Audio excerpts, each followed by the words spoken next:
Hey, it's Mark from Typelol. I thought it would be fun to talk about all of the weird backend admin tools that I made that are strange, but hopefully helpful. Um, I'll show a quick demo, but basically what it's going to go over is like what I use to enrich the data here and like what the administrative tools I've built for Typelol and getting the data to be less bad are. So without further ado, let's get into that. So, as an administrator, I have a full backend admin thing. I can see entities that have been submitted. I can approve them and send a message to the person who submitted them, which I've like obfuscated for demo purposes.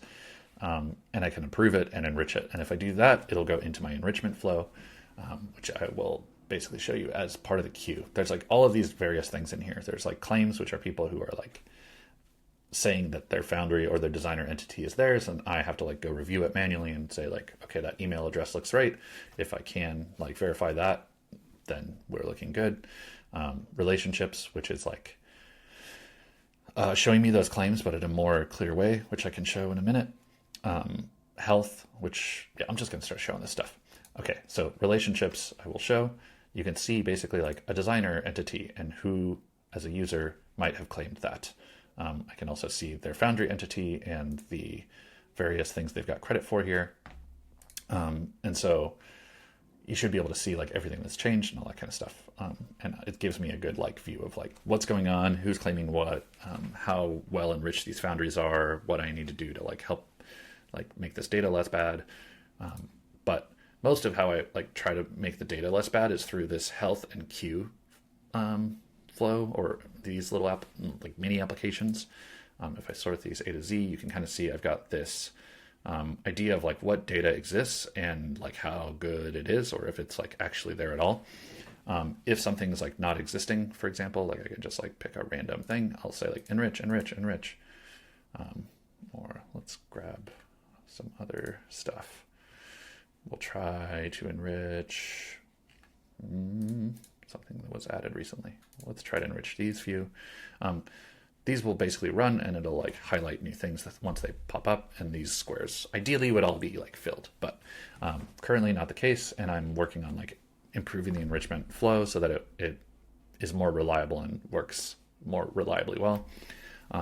As new data comes in, the squares fill up. That's the gist. And then I can run batch enrichment, which just like goes and runs enrichment.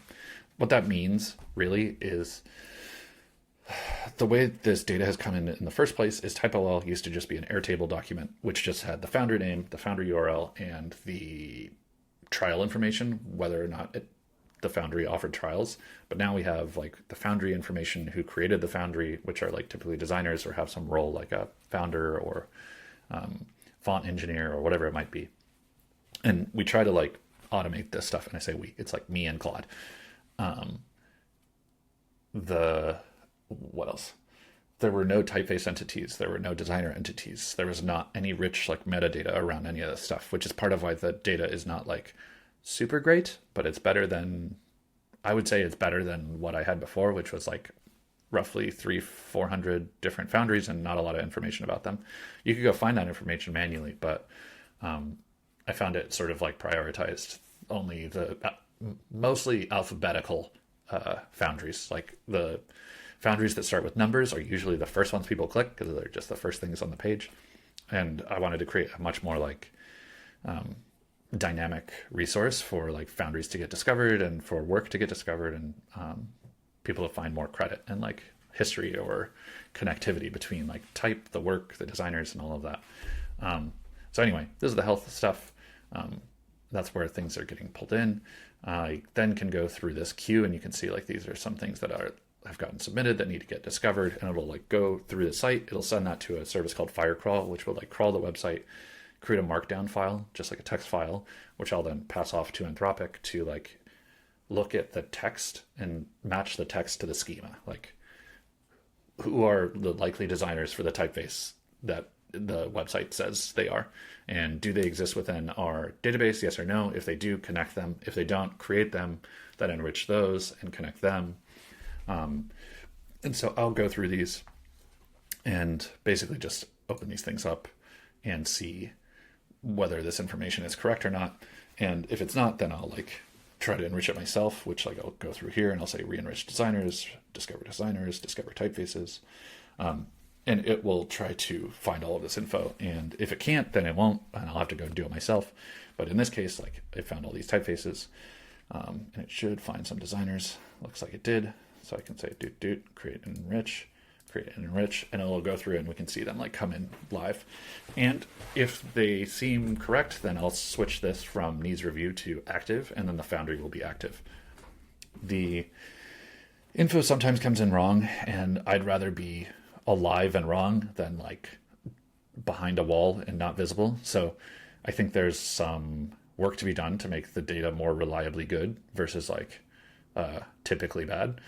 Right now I would say it's like 50-50. Sometimes like it works great and it's like amazing, great, no problems. But in particular, I think sites that are made with like Fontdo or something like that are more reliably good because the data structure is pretty tight and reliable. But there's like a lot of sites that are built on like WordPress or like some random other thing. And when that's done, it means like the schema is unreliable in terms of like consistency. So imagine like you had to create a, I don't know, RoboFont or Glyphs app, but like instead of any of the metadata fields you have being reliably what you see in Glyphs or RoboFont, it's just like a bunch of random other stuff. Like that's like kind of the same difficulty here. Is like some people put their typefaces behind a URL that's like /typefaces/typeface name. Some people will just do like their Foundry name, like I do this, and it's Foundry name /typeface name. That's it. Some people do like /fonts. Some people are speaking another language, so it's like fontis or whatever, like with that E, or like no Latin characters at all. So, you know, there's a lot to figure out and a lot to enrich and like improve upon.